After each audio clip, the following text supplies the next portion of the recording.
Hey all, మా అక్కని ఏదన్నా స్పెషల్గా చేసి పెట్టవే అని అడిగా. సరేవే ఆప్రికాట్ డిలైట్ చేస్తాననింది. ఓకే అని ఆప్రికాట్స్ తీసుకుని వచ్చానమాట. సో వీటిని హాట్ వాటర్లో వేసుకుని ఓవర్ నైట్ సోక్ చేసుకున్నాను. అంత టైం లేదు అని అంటే ఒక 4 hours హాట్ వాటర్లో సోక్ చేసుకుని పెట్టుకోండి. వీటిని నేనైతే ఓవర్ నైట్ సోక్ చేశాను. నెక్స్ట్ డే మార్నింగ్కి ఇలా డబుల్ ద సైజులో అయ్యాయండి. సో వీటిని ప్యాన్లోకి షిఫ్ట్ చేసుకొని 1/2 cup ఆఫ్ షుగర్ యాడ్ చేసుకొని బాగా బాయిల్ చేసుకోవాలి. సో వీటిని ఇలా కలుపుకొని బాగా మెత్తగా అయ్యేంత వరకు ఉడకబెట్టుకోవాలండి. మనకి ఆ వేసిన షుగర్ అంతా కూడా పాకంగా ఫామ్ అవుతుంది.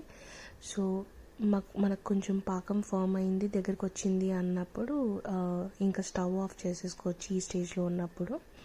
నెక్స్ట్ దీన్ని మిక్సీ జార్లోకి షిఫ్ట్ చేసుకొని పేస్ట్లా చేసుకోవాలండి. మరీ మెత్తగా కాకుండా కొంచెం బరకగా పేస్ట్ చేసుకొని పెట్టుకొని గిన్నెలోకి ట్రాన్స్ఫర్ చేసుకొని పెట్టుకోండి. సో దీన్ని మనం ఆప్రికాట్ డిలైట్లో లేయర్స్గా వేసేటప్పుడు యూస్ చేసుకుంటాము.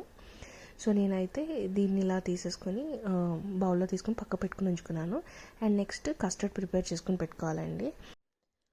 మిల్క్ బాయిల్ అవ్వడానికి స్టవ్ మీద పెట్టుకున్నా అండ్ సైమల్టేనియస్గా మనం కస్టర్డ్ మిక్చర్ ప్రిపేర్ చేసుకుని పెట్టుకుందాం. సో ఒక చిన్న బౌల్లో కొంచెం చల్లటి మిల్క్ తీసుకొని 2 tablespoons ఆఫ్ కస్టర్డ్ పౌడర్ వేసుకొని లంప్స్ లేకుండా బాగా కలుపుకొని పెట్టుకోవాలండి. అండ్ మిల్క్ బాయిల్ అయిన తర్వాత 1/2 cup ఆఫ్ షుగర్ వేసుకొని కలుపుకోండి. ఇందులోకి మనం ప్రిపేర్ చేసుకున్న కస్టర్డ్ మిక్చర్ని యాడ్ చేయాలి. నెక్స్ట్ ఫ్రెష్ క్రీమ్ తీసుకున్నానండి. దీన్ని బౌల్లోకి వేసుకొని ఇందులోకి ఒక 2-3 tablespoons of sugar powder add చేసుకున్నాను. అండ్ మనం యాడ్ చేసుకున్న షుగర్ పౌడర్ని బాగా బీట్ చేసుకోవాలి లంప్స్ లేకుండా. దీన్ని కూడా ప్రిపేర్ చేసుకొని మనం పక్కకు పెట్టుకోవాలి. మరీ క్రీమీ టెక్స్చర్ కాదు, జస్ట్ నార్మల్గా బీట్ చేసుకుంటే సరిపోతుందండి. జస్ట్ ఓన్లీ లంప్స్ లేకుండా బీట్ చేసుకొని పెట్టుకుంటే సరిపోతుంది.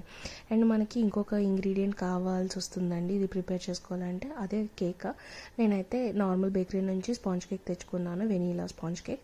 సో ఇక్కడ వీడియోలో చూపిస్తున్నట్టుగా ఫస్ట్ ఆప్రికాట్ పేస్ట్ వేసుకున్నాను. దానిపైన మన కేక్ స్లైసెస్ని పెట్టుకొని 1 layer ఆఫ్ కస్టర్డ్ మిక్చర్ వేసాను. అండ్ దీనిపైన మళ్ళీ 1 layer ఆఫ్ క్రీమ్ ఏదైతే ప్రిపేర్ చేసుకున్నామో ఆ లేయర్ వేసుకున్నాను. మళ్ళీ సేమ్ ప్రాసెస్ రిపీట్ చేయాలి. సో మనకి ఎన్ని లేయర్స్ కావాలి అంటే అన్ని లేయర్స్ మళ్ళీ ఈ సేమ్ ప్రాసెస్ రిపీట్ చేసుకోవచ్చండి. సో ఫస్ట్ కేక్ తీసుకోవాలి, దానిపైన ఆప్రికాట్ పేస్ట్ పెట్టుకోవడం, కస్టర్డ్ మిక్చర్ వేసుకోవడం అండ్ క్రీమ్ మిక్చర్ వేసుకోవడం.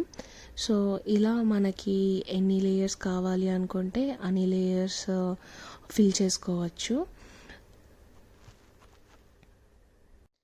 లాస్ట్గా ఫైనల్ లేయర్లో మనం ఆప్రికాట్ పేస్ట్ వేసుకోవాలండి. దానిపైన కస్టర్డ్ మిక్చర్ వేసుకోవాలి and followed by cream mixture వేసుకొని మనకు కావాలి గార్నిష్ చేసుకోవాలి అంటే ఏదైనా డ్రై ఫ్రూట్స్తో టాపింగ్స్తో వేసుకోవచ్చు, లేదు అంటే ఇలా కూడా బాగానే ఉంటుంది.